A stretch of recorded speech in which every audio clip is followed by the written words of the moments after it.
ब्रह्मा विष्णु महेश अजर अमर नहीं है। इनका भी आविर्भाव अर्थात जन्म तथा तिरोभाव अर्थात मृत्यु होती है।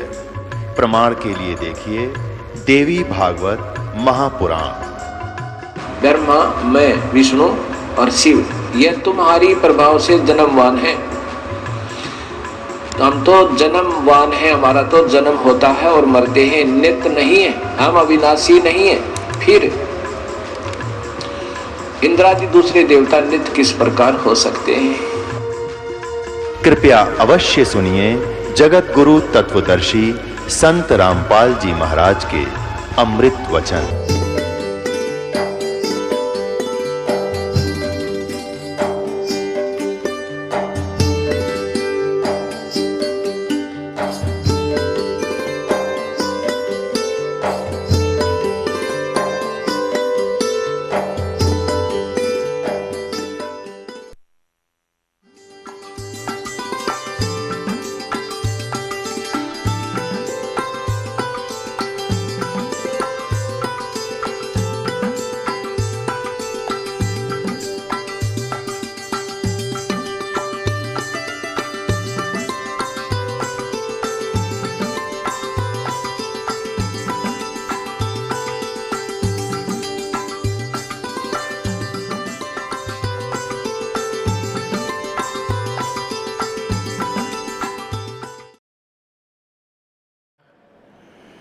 तो हम इस काल के लोक में ये अन्य साधना करके इतने दुखी हैं। इस काल की जो इस माया के नशे में एक कोठी बना ली, एक कार ले ली, बस इस सब चौड़ा हो गया। फिर बिरान मट्टी, घर में शांति नहीं, मन में शांति नहीं, कितना कुछ हो रहा है, कितना कुछ हो रहा है, किसी की टांग कट गई कोई है, कहते तू फिर भी नहीं होगा, मौज माच रही है। जैसे कोर्ट में कचहरियों में दो मित्र मिले रिश्तेदार, हाथ मिलाते हैं और क्या हाल है, अकबर ठीक ठाक मौज हो रही है। और कोर्ट में और मौज की कौन सी गिनती। महादुखी प्राणी जाते हैं कोर्ट में और घिघी बंधी रहे है, कोई किसी ने सुख का सांस नहीं बजाने के बाद। पता नहीं वकील आ जाओगा कि नहीं, कदे गवाही हो जा, हे भगवान कदे सजा हो जा, है कदे गवाह मुकर जा मेरा। तो इस तरह की सौ झंझट मन में लिए लिए भी हाथ हैंड शेक करते हैं। क्या क्या अलग मौज हो रही है। या कैन ओठ ओठा पे मौज है, हाथ मिलाओ इतना कैन कहा जाता है, उसके बाद आग लगी पड़ी सब कहे। तो परमात्मा कहते हैं तुम इतने दुखी हो यहाँ पर और फिर भी सन सुख मान रहे हो। कहते झूठे सुख को सुख है ये मान रहा मनमोद, ये सकल चबीना काल का कुछ मुख में कुछ को। अब क्या बताते हैं परमात्मा, कबीर ये माया अटपटी भाई सब गट आन अड़ी, और किस किस ने समझाऊं या तो कुआ भांग पड़ी। अब क्या बताते हैं परमात्मा, ये संसार समझदा नाही, कहंदा श्याम दोपहरे नु। जेठ में इसी धूप में जलन लग रहे हैं, अन्यों क्या बस श्याम है, कोई दिक्कत नहीं, कोई तो परेशानी नहीं है। यानी दोपहर को तुम श्याम मान रहे हो। और फिर क्या बताते हैं, गरीबदास ये वक्त जात है, रोग इस पैरे नो। ये मनुष्य जीवन एक बार हाथ तो छूट गया ना, फिर कुत्ते बड़े का ऊपर न मुँह कर रोया करोगे। आपने देखे होंगे रात में कुत्ते रोते, हमने खूब देख रखे। अब पता लगा कि ये क्यों रो रहे हैं। कई बार बिल्कुल आत्मा से कुत्ते रोते ऊपर न मुँह करके, वो भौंकते हैं वो अलग चीज़ है, लेकिन वो कई बार रोते हैं। इस आत्मा को वो याद आती है तेरे गल तो बूढ़ी बन गई और तूने यू के करा, ऊपर न मुँह कर रोते वो परमात्मा की तरफ। कि वो पुण्यात्मा थी, भक्ति की होगी कभी किसी जन्म में, वह मलाई खाली कदे राजा बन के कदे महाराजा बन के, हाँ कि तो और बकवाद गड़ के घुटी शूटी ला के अरे कुत्ता बन के खड़ा हो गया। तो परमात्मा कहते हैं गरीबदास ये वक्त जाता रोग इस पैरे नू, इस समय को याद कर करवा करोगे। बोलो सतगुरुदेव।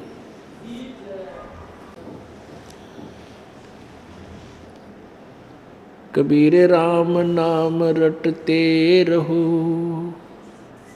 राम नाम रटते रहो, जब तक घट में प्राणी, कब हो तो दीन दयाल के भनक पड़ेगी कान। वो पृथ्वीपति चकवे गए जिनके चक्र चलंत, रावण सरीखे कौन गिने भाई ऐसे गए अनंत।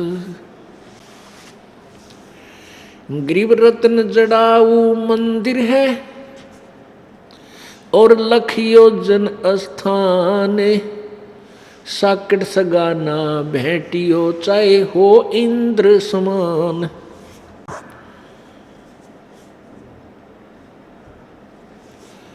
सर्व सोने की लंका होती रावण से रणधीरम, एक पलक में राज विराजीव जम के पड़े जंजीरम। मन तू सुख के सागर बस रे भाई और न ऐसा यस रे।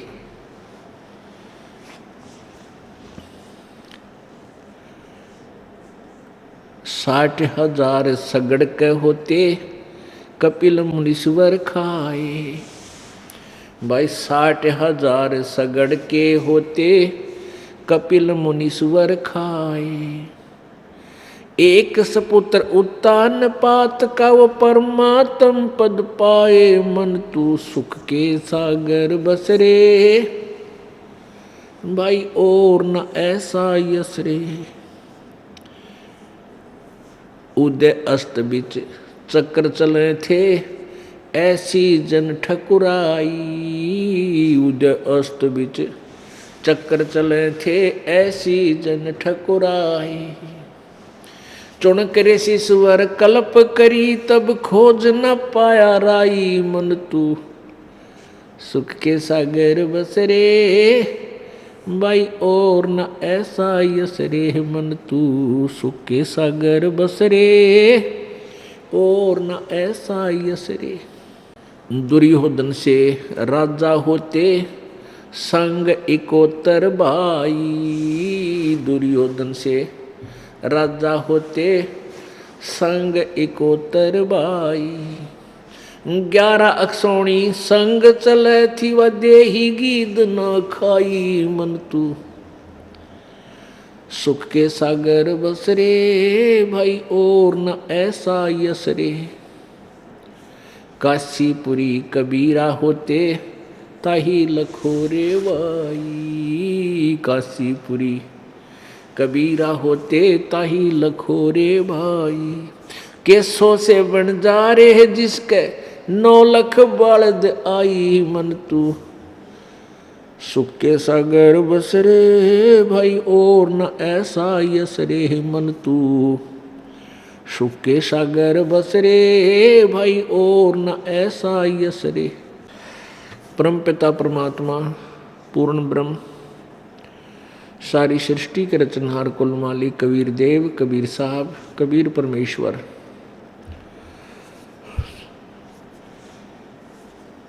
वे अपने सत्यलोक से चलकर इस काल के लोक में आते हैं, अपनी पुण्य आत्माओं को मिलते हैं। हम उन्हें पहचान नहीं पाते क्योंकि हमारा अंतःकरण परमात्मा की के सिद्धांत से, परमात्मा की परिभाषा के विपरीत ज्ञान से भरा हुआ होता है। हम परमात्मा को निराकार मानते हैं, यानी सभी धर्मों के जितने भी पवित्र आत्माएं परमात्मा चाहने वाली हैं उनको एक ही सिद्धांत प्राप्त है कि परमात्मा निराकार है। इस कारण से हम प्रभु यहाँ आते हैं, अपनी वही लीला जो भगवान किया करते हैं वो लीला भी कर जाते हैं, हम उन्हें पहचान नहीं सके। अब परमेश्वर की महिमा सदग्रंथों से जब हमने देखा, पवित्र चारों वेदों में, पवित्र पुराणों में, पवित्र गीता जी श्रीमद् भगवत गीता जी में, अब उसमें पता चला कि परमात्मा साकार है, मनुष्य सदृश्य है। पवित्र बाइबल में, पवित्र कुरान शरीफ में, पवित्र गुरु ग्रंथ साहिब में, इन सभी में एक ही सिद्धांत हमें मिला कि परमात्मा मनुष्य जैसा है, सह शरीर है और उसका नाम कबीर है। अब हम कहाँ अड़े हुए हैं? जैसे कबीर देव, कबीर अग्नि, कबीर अमितौजा, कबीर अंगारी। तो हम व्याकरण अपने आप बनाई है हमने व्याकरण को, तो उस व्याकरण के आधार से हमने कबीर शब्द को कवि लिख लिया, और जिस कारण से हम उसका अर्थ बनाने लगे, कुछ ना कुछ अर्थ भी लगा लिया। लेकिन वो कबीर देव,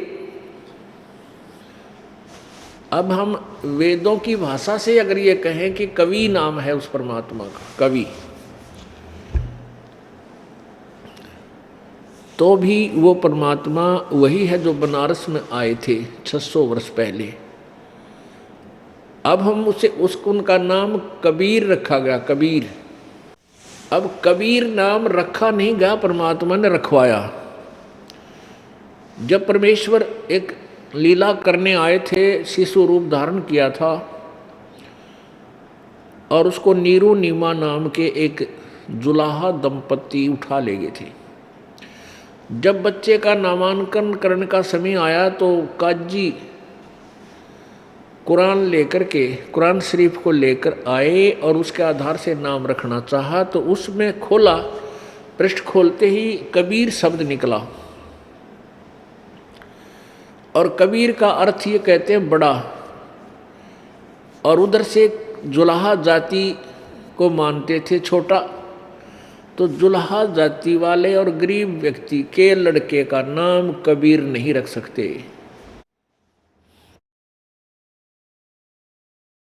उन्होंने दोबारा से ग्रंथ कुरान शरीफ को खोला कि शायद कोई और नाम निकला, उसका नाम रखेंगे लड़के का, तो उसमें भी कबीर निकला। जब उन्होंने तीसरी बार खोला तो पूरे पृष्ठ पर कबीर कबीर कबीर ही हो गया। पूरी कुरान शरीफ देखा तो पूरी कुरान शरीफ में कोई दूसरा अक्षर नहीं रहा, केवल कबीर कबीर कबीर ये लिखा था। अगले रख लो के रखोगे। तब वो काजी उस कुरान शरीफ को वहीं पटक गए कि इसने हमारा दीन धर्म भी खराब कर दिया और कुरान शरीफ के अक्षर भी बदल दिए, ये कोई जादूगर है। तब परमेश्वर ने कहा था, काजी मेरा नाम कबीर ही रहेगा, इसलिए परमेश्वर का नाम वो कबीर ही पक गया।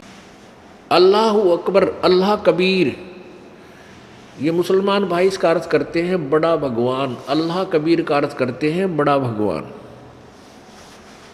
तो परमात्मा ने इसलिए अपना नाम कबीर ही रखवाया, और वेदों में इसको कबीर देव कहते हैं, कबीर देव, कबीर अग्नि।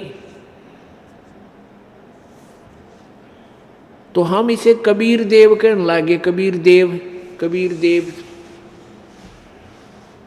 तो कबीर देव से कबीर साहब हो गया। ऐसे कबीर कवि ना मानकर हम इनको कबीर देव नाम रख लिया इनका, कबीर साहब।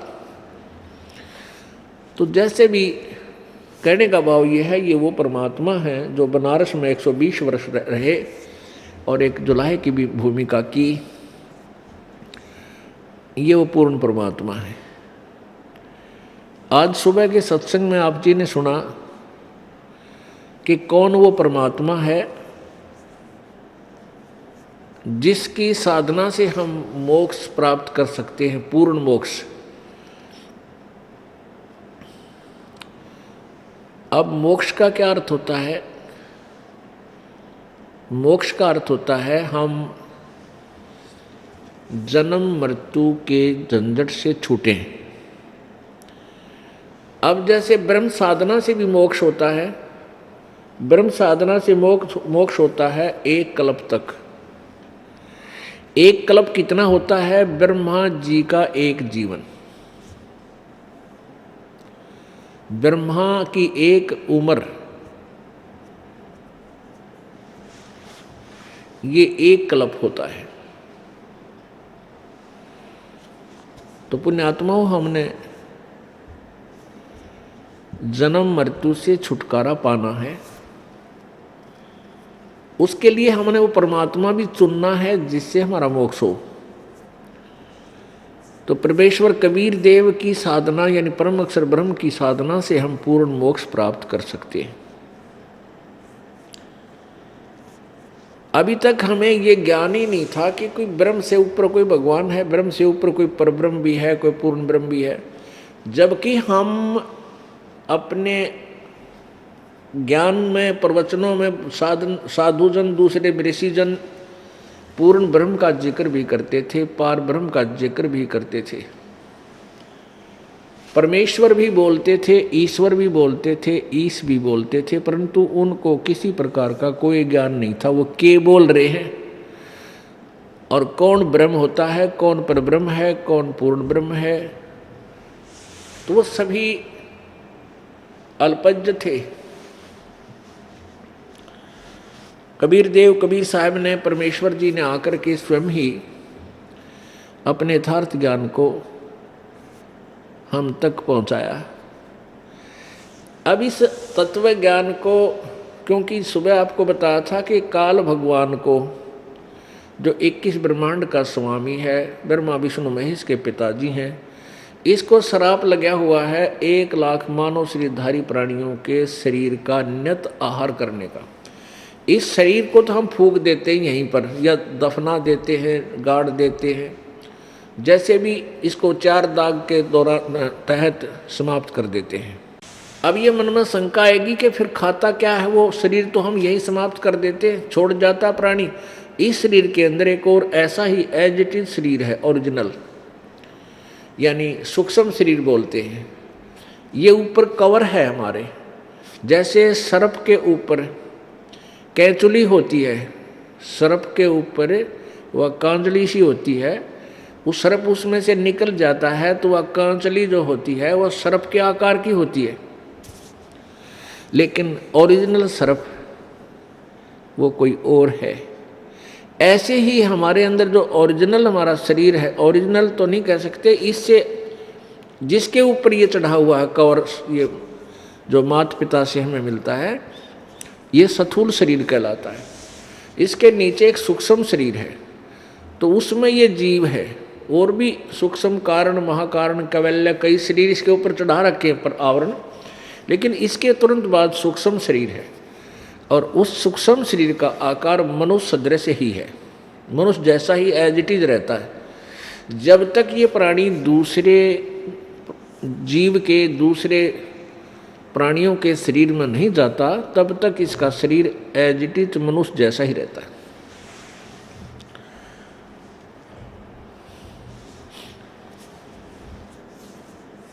तो परमात्मा कबीर देव जी हमें ये बताने आए थे कि ये जो काल है, इसको 1 लाख मानव शरीरधारी प्राणी नित्य खाने का श्राप है। इसलिए इसने अपने तीनों पुत्रों के द्वारा यहाँ हमें रोक रखा है, फंसा रखा है। जैसे रजगुण ब्रह्मा जी के रजगुण के प्रभाव से हम संतान उत्पत्ति करते हैं। यहाँ की शुद्ध सुख सुविधाओं की, जैसे कार, कोठी, इस तरह की संपत्ति जोड़ना, ये हम प्रयत्न करते हैं। और भगवान विष्णु जी के सतोगुण के दबाव से, प्रभाव से हम एक दूसरे में मोह ममता करते हैं, आसक्त रहते हैं। ये जीव के बस का नहीं। और तीसरे पुत्र तमगुण शिवजी के तमगुण के प्रभाव से हम एक दूसरे को हानि पहुंचा देते हैं, आपस में राग द्वेष रखते हैं, झगड़ा कर देते हैं। और दूसरे शब्दों में ये कहिए कि रजगुण ब्रह्मा से ये हमारे जीवों की उत्पत्ति कराता है, सतगुण विष्णु जी से एक दूसरे में सतिथि, आप एक दूसरे मोह ममता फंसा देता है, यहाँ रोक के रखने के लिए कि ये यहाँ पड़े रहें, एक दूसरे में आसक्त होकर ये टाइम पास करेंगे। और तीसरे भगवान शिव जी अपने पुत्र के द्वारा ये संहार करवा कर अपना उल्लू सीधा करता है। उसी आधार से इसने सभी प्राणियों को तत्व ज्ञान से कति अपरिचित कर रखा है। ना कोई ऋषि परिचित, ना कोई ब्रह्मा विष्णु महेश को ज्ञान, और ऋषियों को तो होगा कहाँ, क्योंकि ऋषियों ने तो ब्रह्मा से ही ज्ञान प्राप्त किया था। पुण्यात्माओं, ये समस्या इस दास के सामने है और पहले हमारे भगवान के सामने थी जब 600 वर्ष पहले आए थे। वो परमात्मा यही शब्द, यही कड़वी औषधि समाज को देना चाहते थे जो दास की ड्यूटी लाई है। तो उस समय समाज ने ये कड़वी औषधि स्वीकार नहीं की, क्योंकि हम शिक्षित नहीं थे और जो जिनको हम गुरु ब्राह्मण महर्षि मानते थे वो अज्ञानी थे, ते तत्व ज्ञानहीन थे, लेकिन वो केवल एक संस्कृत भाषा को जानते थे, जिस कारण से हमारे पूर्वज उस समय के जो श्रद्धालु ये मानते थे कि जो हमारे गुरुजी अर्थात ब्राह्मण लोग हमें ज्ञान बता रहे हैं ये सही होगा, क्योंकि वो कहा करते थे कि हम पुराणों के आधार से आपको ज्ञान बता रहे हैं, उस पुराण में ऐसा लिखा है, उस पुराण में ऐसा लिखा है, वेदों में ऐसा लिखा है, गीता जी में ऐसा लिखा है। और परमेश्वर कबीर जी जो ज्ञान बताते थे वो उन दंत कथाओं, उन ऋषियों महर्षियों के ज्ञान के विपरीत था। तो इस कारण से उन नकली ऋषियों गुरुओं का दाव लग गया, क्योंकि जनता को एक ही पॉइंट से भ्रमित करते थे कि कबीर जी अशिक्षित हैं और ये वेदों के बारे में नहीं जानता, ना गीता ना पुराणों के, क्योंकि संस्कृत में लिखे हुए, ये अशिक्षित है। इसलिए ये झूठ बोल रहा है कि ब्रह्मा विष्णु महेश को भी ज्ञान नहीं और ये जन्म मृत्यु में है, इनकी जन्म मृत्यु होती है, और ना ही इन ऋषियों को कोई ज्ञान है। परमात्मा कहते थे मेरे साथ दो भाई मैंने सब जग भूला पाया, मेरे साथ दो भाई मैंने सब जग भूला पाया। इसी भूल में ब्रह्मा भूला जिसने वेद सरसाया, और वेद पढ़ के पंडित भूला मर्म भेद नहीं पाया। इन्होंने वेदों का भेद नहीं पाया। इसी भूल में विष्णु भूला जिन वैष्णव पंथ चलाया, और तीर्थ व्रत का बांध महात्म बहुविध जीव फंसाया। इसी भूल में शंकर भूला जिन एक भिक्षुक पंथ चलाया, सिर पर जटा हाथ में खप्पर और घर घर अलख जगाया। मेरे साथ दो भाई मैंने सब जग भूला पाया।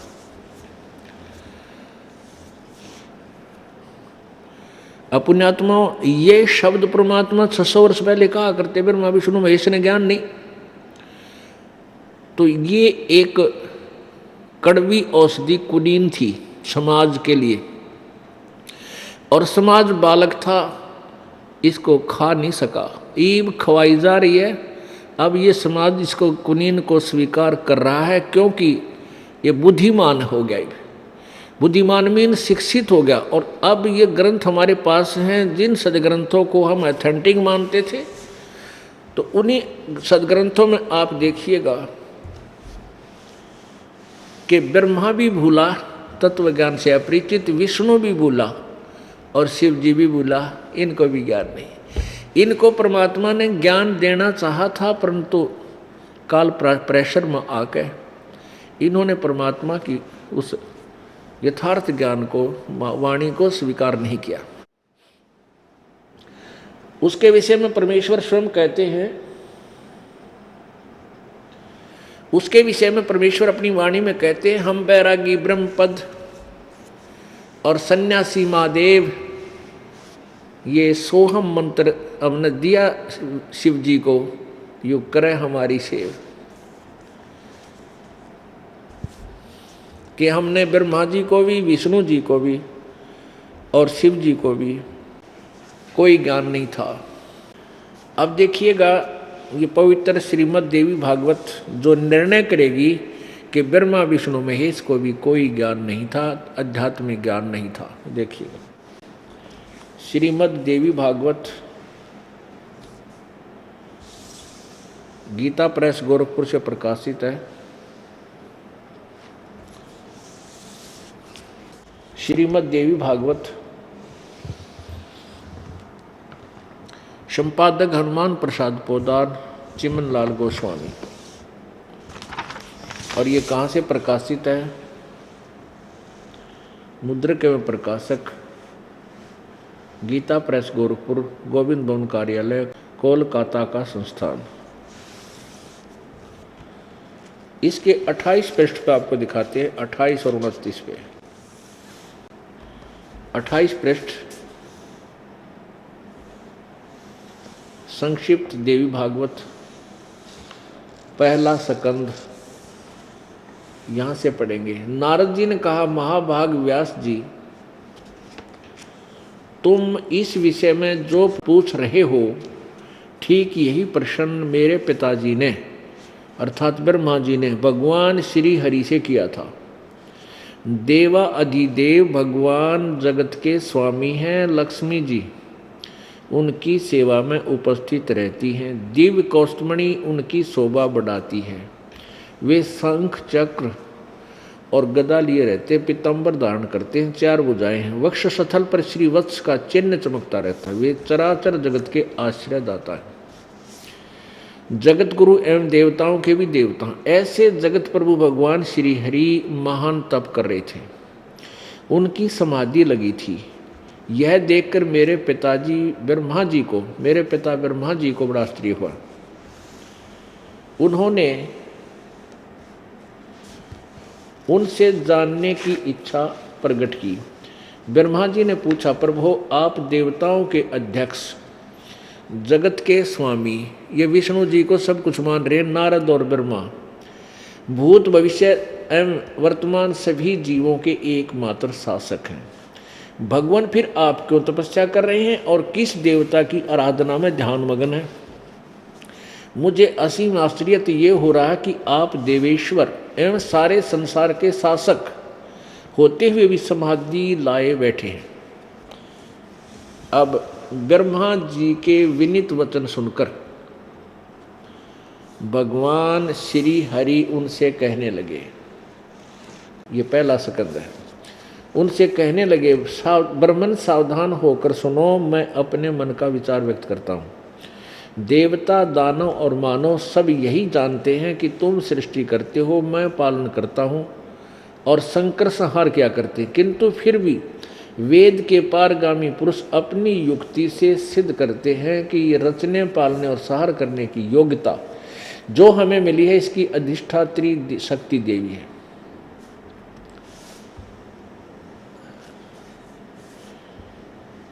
उस शक्ति के अभाव से तुम संसार की सृष्टि नहीं कर सकते, मैं पालन करने में सफल नहीं हो सकता और रुद्र संहार कार्य होना भी संभव नहीं। ब्रह्मा जी, हम सभी उस शक्ति के सारे अपने कार्यों सदा सफल होते आए हैं। सुवर्त प्रत्यक्ष और प्रोक्ष दोनों उदाहरण मैं तुम्हारे सामने रखता हूँ, सुनो। यह निश्चित है कि उस शक्ति के अधीन होकर ही मैं इस शेष नाग की सैया पर सोता और सृष्टि करने के अवसर पर आते ही जाग जाता हूँ। मैं सदा तप करने में लगा रहता हूँ। उस शक्ति के शासन से मैं कभी मुक्त नहीं रह सकता। कभी अवसर मिला तो लक्ष्मी के साथ सुखपूर्वक समय बिताने का सौभाग्य प्राप्त होता है। मैं कभी तो दानवों के साथ युद्ध करता हूँ। अखिल जगत को भय पहुँचाने वाले दैत्यों के विकराल शरीरों को शांत करना मेरा परम कर्तव्य हो जाता है। मुझे सब प्रकार से, अब देखो कमाल कर दिया विष्णु जी ने, मुझे सब प्रकार से शक्ति यानी दुर्गा के अधीन होकर रहना पड़ता है। उन्हीं भगवती शक्ति का मैं निरंतर ध्यान किया करता हूँ। ब्रह्मा जी, मेरी जानकारी में इन भगवती शक्ति से बढ़कर दूसरे कोई देवता नहीं है। अब परमात्मा की वो वाणी सच्ची होगी कि ना ब्रह्मा ने बेरा ज्ञान, ना विष्णु ने ज्ञान, उआ बाई बोलने सारे। अब इसमें कमाल कर दिया, नारद का है कि ब्रह्मा जी, विष्णु जी सर्वेश्वर महेश्वर, सारे जगत के आश्रयदाता। उधर से ब्रह्मा जी भी यही शब्द बोल रहे हैं और विष्णु जी ने कमाल कर दिया कि मैं दुर्गा से ऊपर कोई भगवान नहीं मानता और मैं इसी की पूजा करता हूँ, इसी का ध्यान करता हूँ और कठोर तप करता हूँ। अब दुर्गा क्या कहती है? जिसको भगवान श्री विष्णु जी फाइनल गॉड मानते हैं, फाइनल देवता, अब वह क्या कहती है उसके वचन सुनो इसी श्रीमद् देवी भागवत में प्रश्न नंबर 562 पर, यह है प्रश्न नंबर 62, यह है 7वां स्कंद और प्रश्न नंबर 562 और नीचे आइएगा, देवी के द्वारा हिमालय को ज्ञानोपदेश ब्रह्म स्वरूप का वर्णन। अब देवी बता रही है ब्रह्म काल के यानी ब्रह्म के विषय में। श्री देवी जी कहने लगी, पर्वतराज इस प्रकार योग युक्त होकर मुझ ब्रह्म स्वरूपा देवी का ध्यान करे। जो पहले इसने कुछ अटकल ला रखी है, मेरी ऐसी पूजा करो, ऐसे करो, यह ध्यान आसन पर भली भांति बैठकर अतुकी भक्ति के साथ करना चाहिए। ये तो पीछे जो इसने अपनी बताई। अब कहती है कि उस ब्रह्म का क्या स्वरूप है, ये बतलाया जाता है। जो प्रकाश रूप सबके अत्यंत समीप में स्थित हृदय रूप गुहा में स्थित होने के कारण गुहाचर नाम से प्रसिद्ध और महान पद अर्थात परम प्राप्य है। वह समस्त प्रजा के ज्ञान से परे है, अर्थात किसी की बुद्धि में आने वाला नहीं है, यह तुम जानो। जो परम प्रकाश रूप, जो सूक्ष्म से भी अति सूक्ष्म है, जिसमें संपूर्ण लोक और इन लोकों में निवास करने वाले प्राणी स्थित हैं, वह ये अक्षर ब्रह्म है। वही सबके प्राण है, वही सबकी वाणी है और वही सबके मन है। यह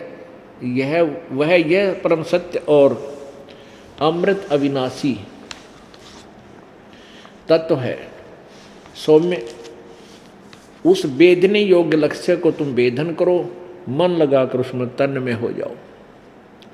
अब ब्रह्म के लिए बता रही है कि उस ब्रह्म की साधना करो।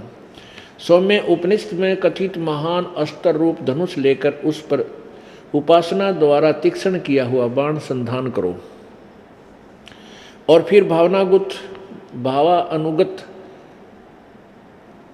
चित्त से उस बाण को खींचकर उस अक्षर रूप ब्रह्म को लक्ष्य बनाकर वेधन करो। परवण यानी ओम तो धनुष है, जीवात्मा बाण है और ब्रह्म को उसका लक्ष्य कहा जाता है। उस एकमात्र परमात्मा को ही जानो, ब्रह्म को ही, दूसरी सब बातों को छोड़ दे। ये अमृत रूप परमात्मा के पास पहुंचाने वाला पुल है। संसार समुद्र से पार होकर अमृत स्वरूप परमात्मा को प्राप्त कराने का यही सुलभ साधन है। जिस प्रकार रथ के चक्र में लगे आ रहे हैं, उसी प्रकार शरीर की संपूर्ण नाड़ियां हृदय में एकत्र स्थित हैं। उस हृदय में ही विविध प्रकारों रूपों में प्रकट होने वाला परब्रह्म संचरण करता है, अंतर्यामी रूप से वर्तमान रहता है। उस आत्मा का ओम के जप के साथ ध्यान करो। इससे अज्ञान में अंधकार से परे, सर्वथा परे और संसार समुद्र से उस पार जो ब्रह्म है उसको पा जाओगे, तुम्हारा कल्याण हो। अब आखिर में आ गई ना ब्रह्म के ऊपर कि उस ब्रह्म का जाप जपो, ओम उसका नाम। और वो कहाँ रहता है? ये 563 पृष्ठ 7वां स्कंद। वह यह सबका आत्मा ब्रह्म लोक रूप दिव्य आकाश में स्थित है। ठीक है। अब परमात्मा कबीर जी कहा करते थे, मेरे साथ दो भाई मैंने सब जग भूला पाया। इसी भूल में ब्रह्मा भूला, इसी भूल में शंकर भूला, इसी भूल में विष्णु भूला। अब इनको कोई ज्ञान ही नहीं था। अब ये दुर्गा तो कहती ब्रह्म फाइनल है और सब बातें त्याग दो और किसी की पूजा मत करो। और विष्णु जी कह रहे मैं दुर्गा से ऊपर कोई देवता है ना मानता। मेरी जानकारी में, मेरे आध्यात्मिक नॉलेज में दुर्गा ही सुप्रीम पावर है। ये भगवान श्री विष्णु जी सतोगुण का कथन है। अब ब्रह्म क्या कहता है? गीता जी अध्याय नंबर 8 के श्लोक नंबर 13 में स्वयं कहता है कि मेरा एक ओम अक्षर है, मुझ ब्रह्म का। ओम इति एक अक्षरम ब्रह्म व्यवहारन माम अनुसमरण यह प्रियाति तजन देहम सयाति परमाम गतिम। मुझ ब्रह्म का केवल एक अक्षर ओम है। इसका अंतिम श्वास तक जो जाप करता हुआ मुझे प्राप्त होता है, मेरे वाली गति से को प्राप्त होता है। तो इससे भी ये सिद्ध हो गया। और गीता जी अध्याय नंबर 8 ये भी सिद्ध हो गया कि ब्रह्म ही गीता बोल रहा है और उसका ओम ही नाम है। और 8वें अध्याय के 16वें श्लोक में कहा कि ब्रह्मलोक पर्यंत सभी पुनर्वर्ती में। और यहाँ आपने अभी पढ़ा कि देवी बता रही है कि वो सबका आत्मा ब्रह्मलोक में रहता है। अब ब्रह्मलोक में उसको प्राप्त कर जाओगे ओम नाम के जाप से, तो ब्रह्मलोक तक सभी फिर जन्म मृत्यु में है, पूर्ण मोक्ष नहीं है। इसलिए गीता ज्ञानदाता ब्रह्म कहता है कि तू सर्वभाव से उस परमेश्वर की शरण में जा। 18वें अध्याय के 62वें श्लोक में गीता जी में, उसकी कृपा से ही तो परम शांति और शाश्वत स्थान यानी सनातन परम धाम को प्राप्त होगा, सतलोक चला जाएगा, फिर कभी जन्म मृत्यु नहीं होगी। तो पुण्यात्माओं, परमेश्वर 600 वर्ष पहले आकर के हमें यही बताया करते थे। अभी इन ऋषियों का ज्ञान और देख लीजिए थोड़ा, क्योंकि ये सारा पोचा मारना पड़ेगा, एक पूरा रेग मार सारे पे बार बार रगड़ा लगाना पड़ेगा, तब ये अज्ञान रूपी अंधकार हमारे हृदय से साफ होगा, वास होगा। अब देखिएगा, यही श्रीमद् देवी भागवत गीता प्रेस गोरखपुर से प्रकाशित है। इसके 6ठे स्कंद में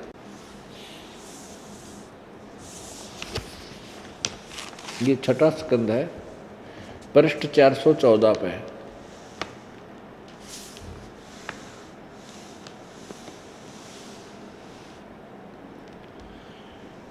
जन्मे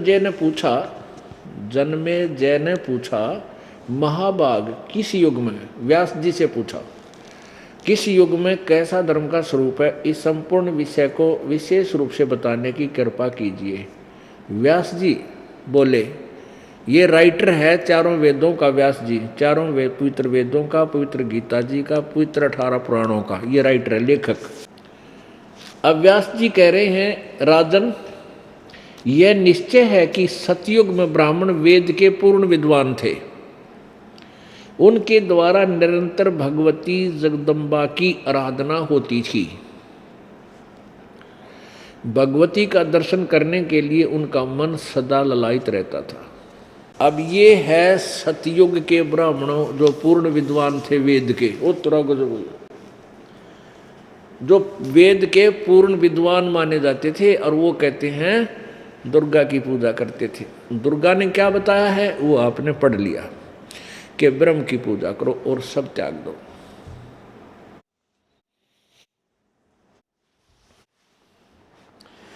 कबीर इस संसार को समझाऊं के बारे, ये पूछ पकड़ के भेड़ की ही उतरा चावे पार। भेड़ पूछ को पंडित पकड़ाए बादो नदी बिहंगा, गरीबदास वो भवजल डूबे नहीं साध सतसंगा।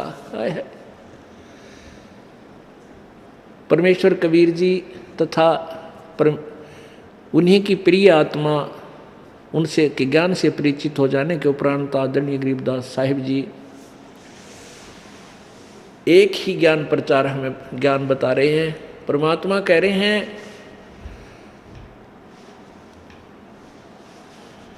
कि कबीर इस संसार ने समझाऊं कै बार, और ये पूछ पकड़ रहे भेड़ की और उतरा साव पार। दरिया से पार जाना हो और कोई साधन बता दे पार होने का कि भेड़ की पूछ पकड़े चौकस और बढ़ जाओ दोनों दरिया में, या भेड़ पार कर देगी, क्वाइट इम्पॉसिबल, कभी नहीं हो सकता। अब परमात्मा कहें तुम सभी भेड़ की पूछ पकड़े बैठे हो तो नौका लेनी पड़ेगी और खेवट छाना हो तब पार होगे। अरे तुम कड़े बड़ो रखे इस काल में, कहाँ बहका रखे हो। गरीबदास साहिब जी कहते हैं कि भेड़ पूछ को पंडित पकड़े, अरे ये भादो नदी बिहंगा, ओह कि ये पंडित, ये ब्राह्मण ऋषि भेड़ की पूछ पकड़े बैठे हैं, अर्थात आन उपासना अधूरी साधनाएं कर रहे हैं। और भादो नदी बिहंगा, ओह भादुआ में सबसे ज़्यादा वर्षा हो जाती है, और सभी दरिया अपना डबल ट्रिपल रूप बनाकर वो इतना विस्तार से बहकर चल पड़ती है, बहुत वेग से। और कहते हैं ये संसार रूपी जो है ना हमें पार होना है, ये बादुए की नदी की तरह ऐसे हिलोरे मार रहा है, इसमें से तुम भेड़ की पूंछ पकड़कर पार निकलना चाहते हो? तुम इसी भवसागर में रह जाओगे, क्योंकि नहीं साध सत्संगा, पूरे संत का सत्संग तुम्हें नहीं मिल रहा। भेड़ पूछ को पंडित पकड़े बादो नदी बिहंगा, गरीबदास वो भवजल डूबे जो नहीं साध सत्संगा। जिनको संतों का सत्संग नहीं मिला इस भवसागर में ही बह जाएंगे, रह जाएंगे। अब जो ब्रह्म की साधना करेगा वो यहीं उर्ली ओढ़। अब जो ब्रह्म साधना करेगा वो ब्रह्मलोक में जाएगा, वो भी काल के ही जाल में। और जो कोई देवी की पूजा करेगा वो भी काल के जाल में, ये भी पार नहीं कर सकती। और ब्रह्मा विष्णु महेश की जो पूजा करेगा वो भी काल के जाल में, वो भी पार नहीं हो सकता।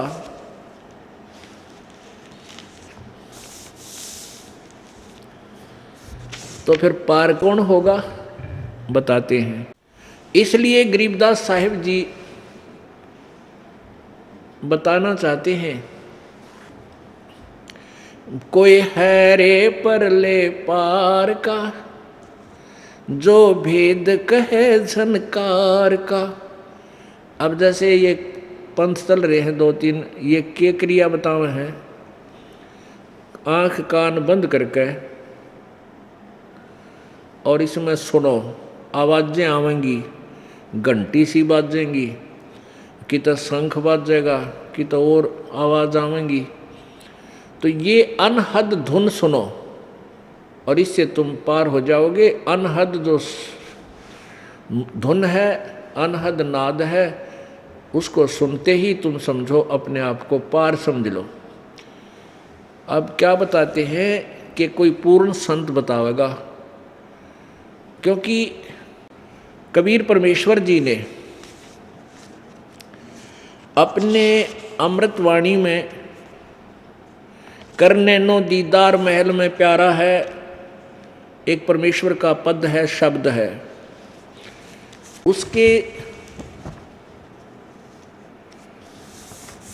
उसमें 32 कलियां हैं, 32 उसमें छंद हैं।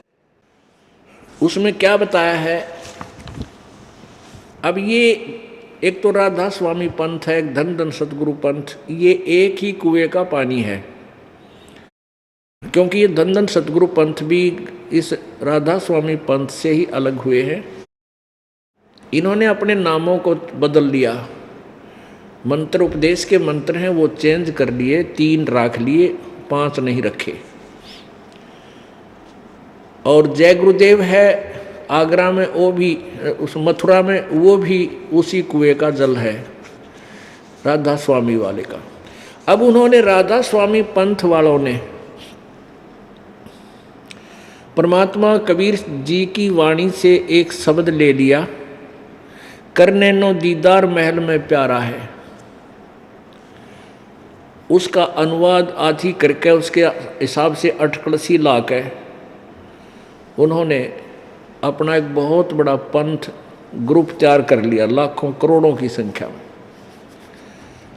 अब उन भोली आत्माओं ने, कोई पूछता है कि वहाँ सतलोक में भगवान कैसा है, कहते वो तो निराकार है, प्रकाश ही प्रकाश है, चेतन ही चेतन है। वहाँ आत्मा परमात्मा में ऐसे मिल जाती है जैसे बूंद समुद्र में। भले आदमियों, हम भगवान की तलाश में गोड्डे रगड़े और फिर भगवान वहाँ है नहीं तो हम के टिंडे लेंगे उड़ा जाके। हम परमात्मा के लिए भटक रहे हैं, उसको टो रहे हैं, परमात्मा मिलेगा, उसके दर्शन कराएंगे, अपने दुख रोएंगे बैठ के, भगवान हैं उसके साथ रहेंगे, हम भूल जाएंगे सब दुखों को। और वह भगवान है नहीं तो इसे अनाथ यहाँ पर ऐसे ही अनाथ हुआ पर फिर वहाँ के कराएंगे जाके? समुद्र में डूब कर मरना है हमने, उसमें मिल जाना नहीं। ऐसी गलती को मूर्ख वैसे करे। अब जबकि करने नो दीदार महल में प्यारा, उसमें कितनी प्यारी बात कही है। अब क्या बताते हैं, लास्ट की कली है 25 नंबर छंद है कि सोडस बानु हंस को रूपा, बिना सत धुन बजे अनूपा, हंसा करत चवर सिर भूपा, वो सत्य पुरुष दरबारा है। परमात्मा कह रहे हैं, तरतीब वाइज लाए हैं ये कहते हुए कि जब ये हंस, ये जीव आत्मा सतलोक चली जाएगी, उसमें इसके शरीर का तेज 16 सूर्य के प्रकाश के तुल्य हो जाएगा, इतना नूर बन जाएगा इसका।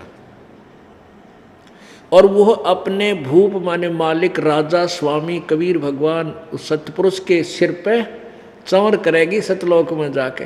अरे भले आदमियों, तुम इतना भी नहीं समझ सके, रोड बड़ा पंथ चला दिया, करोड़ों जीव बरमा दिए, राधा स्वामी आड़ो थरा कित बेड़ा गर्क होगा। तुमने जुल्म कर दिया, इस अज्ञान भोली आत्माओं को भ्रमित कर दिया। उसमें स्पष्ट लिख रखा है कि वहाँ भगवान साकार है, उसके सिर पर जाकर के ये आत्मा चंवर करेगी। जब भगवान उड़स है ही नहीं, प्रकाश ही प्रकाश है, और उसमें आत्मा मिल जाएगी तो चंवर किस पर करेगी, ये भी ना समझ सके वो। आगे क्या लिखा है कि कोटि भानो उदय जो होई, एते ही पुनचंद खलोई, और पुरुष रोम सम एक ना हुई, ऐसा पुरुष दीदारा है। पुरुष माने परमेश्वर, प्रभु, उसका दर्शन ऐसा है कि उसके एक रोमकूप में, सत्य पुरुष के एक रोमकूप में करोड़ सूर्य और करोड़ चंद्रमा, दोनों की रोशनी भी फीकी उसके एक रोमकूप के तुल्य नहीं है। और ऐसा सत्य पुरुष दीदारा है, ऐसा उस अविनाशी परमात्मा सत्य पुरुष का दर्शन है, वो न्यों दिखाए। जब रोमकूप है तो रोमकूप कोई निराकार के कितने होंगे? रोमकूप ये जो बाल का छिद्र, इसकी एक की रोशनी इतनी सुंदर, मालिक इतना अच्छा शरीर है अपने प्रभु का। आगे इन्होंने सारे, आगे अलख लोक है भाई, सतलोक से ऊपर अलख लोक है। अलख पुरुष की तहाँ ठकुराई, यही परमेश्वर अन्य और रूप बना करके स्वयं ही विराजमान है। अर्बन सूर रोम सम नाही, ऐसा अलख निहारा है कि इससे बाद अलख पुरुष है, अलख लोक है। उस अलख पुरुष लोक में भी अलख पुरुष नाम से यही परमेश्वर रहता है। वहाँ इनके शरीर की रोशनी एक रोमकूप में अरबों सूर्यों जितनी रोशनी है। अरबों सूर्य भी उनकी एक रोमकूप की रोशनी से फीके पड़े। फिर तापर अगम महल एक साजा, अलख लोक से आगे फिर एक अगम लोक है, और अगम पुरुष ताही को राजा, वही परमात्मा अगम नाम से, अगम पुरुष नाम से विराजमान है। और खरब सूर्य रोम एक लाजा, खरबन सूरज रोम इकलाजा, यानी खरब सूर्यों का प्रकाश भी उनके एक रोमकूप के सामने लज्जित है, फीका है। ऐसा अगम अपारा है। तापर अकै लोक है भाई, उस आगे लास्ट लोक है अनामी अकै लोक। और पुरुष अनामी तहाँ रहाई, जो पहुँचा जानेगा वाही, वो कैन सुनते न्यारा है। वहाँ जाकर तो जो देखेगा वही समझेगा, उसके विषय में हम नहीं कहेंगे। आगे कमाल कर दिया, कहते हैं काया भेद किया निर्वारा। अब परमात्मा ने तो सही लोक जो सतलोक में वो बताए ऊपर लोकों में, और आगे क्या बताया कि जो मैं तुम्हें बता रहा हूँ ये सत्य है ऊपर, लेकिन इस काल भगवान ने तुम्हें धोखा देने के लिए यहाँ अपने 21 प्रत्येक ब्रह्मांड में ऐसे नकली लोक भी बनवा रखे हैं। सतलोक, अलखलोक, अगमलोक, अकैलोक अर्थात अनामी लोक। ये तुम्हें भ्रमित करता, उसके लिए निर्णय दिया है काया भेद किया निर्वारा, यह सब रचना पिंड मझारा, और माया अवगत जाल पसारा, सो कारीगर भार्या है। कहते हैं जो मैंने तुम्हें बताया ये है तो सतलोक में, लेकिन ये तुम्हें जो यहाँ दिखाई देते हैं ये इस तुम्हारे पिंड यानी शरीर में। इस शरीर को पिंड कहो, ये पिंड कहो चाहे शरीर कहो, पिंडा यानी चोला, और अंड कहो क्योंकि एक ब्रह्मांड का आकार अंडे के तुल्य है, अंडे जैसा, और उस ब्रह्मांड की पूरी रचना की व्यवस्था इस पिंड यानी शरीर में है। अंड कहो चाहे पिंड कहो एक ही है, अंड भी और पिंड भी। आगे देखो अब 31वीं कली में क्या कहा है, आदि माया की नीचतुराई, अरे ये झूठी बाजी इस पिंड दिखाई, या झूठी बाजी इस पिंड दिखाई, अवगत रचना रची अंडमाही, उस परमेश्वर की जो की तो रचना का ड्यूटो कॉपी डुप्लीकेट इसने इस पिंड में, इस अंड में, अंड कहो पिंड कहो चाहे ब्रह्मांड कहो, पिंड शरीर को बोलते हैं, अंड और ब्रह्मांड अंडे जैसा होने से इस ब्रह्मांड को कहते हैं अवगत रचना आदि माया दुर्गा ने कीनी चतुराई और झूठी बाजी पिंड दिखाई, अवगत रचना रची अंड माही, इस अंडे में अर्ता का प्रतिबिंब डारा है, उसकी नकल कर रखी है, या इस शरीर इस शरीर में जो भी धुन सुनती हैं प्रकाश दिखाई देता है, प्रकाश तो उस परमात्मा के शरीर का है, वो रिफ्लेक्टेड होकर के आता है, तो हमने परमात्मा नज़र नहीं आता, यहाँ उसका थोड़ा बहुत प्रकाश नज़र आ जाता है। जैसे कोई तालाब में सूर्य का प्रकाश है, वहाँ से रिफ्लेक्शन होकर के सूर्य का प्रकाश तालाब में पड़ा, तालाब से रिफ्लेक्शन होकर किसी कमरे मकान में चला गया आसपास, तो वहाँ केवल प्रकाश दिखाई देता, सूर्य दिखाई नहीं देता, लेकिन वो प्रकाश सूर्य बिना नहीं हो सकता। ऐसे ही सतलोक में परमात्मा सशरीर है, उसका तेजो में शरीर है, उसका रिफ्लेक्शन यहाँ ब्रह्मांडों में घूमता हुआ केवल उस कमरे में ऐसे रिफ्लेक्शन केवल बहुत मंदा सा धीमा सा है। अब उसको देखकर कोई ये कहे कि केवल सूर्य का प्रकाश देखा, सूर्य है नहीं कमरे में, तो वो बुद्धिहीन है, उसको कोई ज्ञान नहीं। ऐसी थ्योरी अभी तक इन संतों की रही है। तो उस पूर्ण परमात्मा के सारे रचना का इस काल दुर्गा ने इस अंड में एक ब्रह्मांड में या झूठी रचना रच रखी है और ता का प्रतिबिंब डारा है। फिर क्या बताते हैं, शब्द विहंगम चाल हमारी, कह कबीर सतगुरु दे तारी, खुले कपाट शब्द झनकारी, पिंड अंड के पार स्वदेश हमारा है। कहते हैं शब्द विहंगम चाल हमारी, हमारी वो सही मंत्र जब मिल जाएगा, सार शब्द, वो हमारी फिर विहंगम चाल पक्षी की तरह आकाश में उड़ जाना, किसी के यानी थ्रो प्रॉपर चलन नहीं जाना फिर हमने। और कह कबीर सतगुरु दे तारी, सतगुरु ने हमारी वो लौ लगा दी, वो ताली दे दी, वो की दे दी जो इस सारे ब्रह्मांडों को खोलती हुई जाएगी, वो शब्द रूपी ताली दे दी। और खुले कपाट शब्द जनकारी, सतलोक में चले गए हम वहाँ पर। अंड, अंड इस ब्रह्मांड को, पिंड कहते हैं शरीर को, अंड कहते हैं ब्रह्मांड को, कहते हैं शरीर और ब्रह्मांड अंड इसके पार स्वदेश हमारा है। वो असली धुन, वास्तविक धुन उस सतलोक में सुनाई देगी, या तो नकली है जो तुम इस शरीर में सुनते सुनते बहरे कान हो गए तुम्हारे, ये व्यर्थ है। तो यहाँ क्या कहते हैं, कोई है रे परले पार का, जो भेद कहे झनकार का, कोई है रे परले पार का, परले पार जहाँ पार ब्रह्म रहता है, पार ब्रह्म। अब एक तो परब्रह्म है, परब्रह्म होता है नेक्स्ट ब्रह्म, फिर उससे नेक्स्ट जो शक्ति है ब्रह्म, परब्रह्म।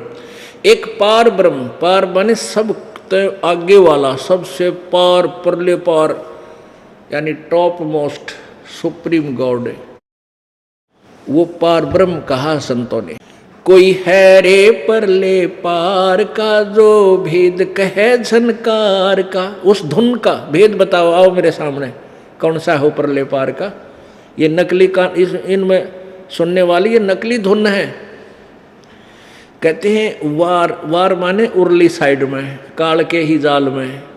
वार ही गोरख वार ही दत्त वार ही ध्रुव प्रहलाद अर्थ।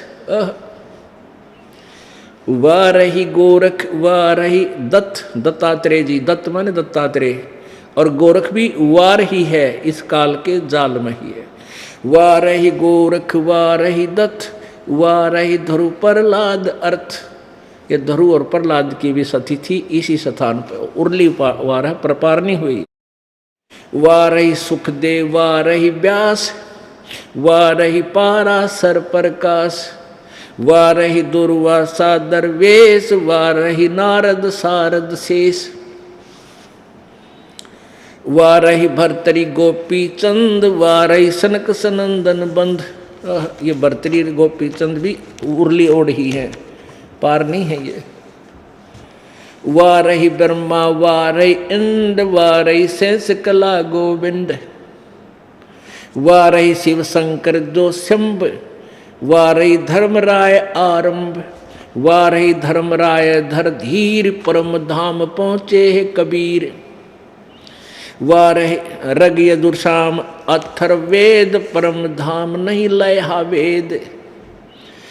अलल पंख अगाध भेव जैसे कुंजी सुरती सेव वार पार थे हा न था गरीब दास निर्गुण निगा। अब इसमें स्पष्ट कर दिया, ना तो यो गोरख पार होया, गोरख जी पार हुए, ना दत्तात्रेय, ना ध्रुव, ना प्रहलाद, और सुखदेव व्यास पाराशर दुर्वासा नारद शारदा गोपीचंद और भर्तरी, ये सब सनक सनंदन ब्रह्मा, और ये 1000 कला का भगवान थरा, यो काल भी वार ही है ब्रह्म, और शिव शंकर भी वार ही है, उर्ली उर्ली और है। परम धाम पहुँचे कबीर। ओह, रग यजुश्याम अथर्ववेद, ये चारों वेद बता दिए। रग यजुर और श्याम अथर्ववेद, अथर्ववेद। परम धाम नहीं लयहा भेद, कि इन चारों वेदों में भी उस परम धाम का ज्ञान, उसके पाने की विधि नहीं है। इनके पढ़ने वालों को भी उस परमेश्वर की यानी परले पार जान की वे ऑफ वर्शिप नहीं है, वहाँ जाने का मार्ग नहीं है। अब परमात्मा की वो वाणी सिद्ध हो गई। मेरे साधो भाई सब जग भूला पाया, मेरे साधो भाई मोए सब जग भूला पाया।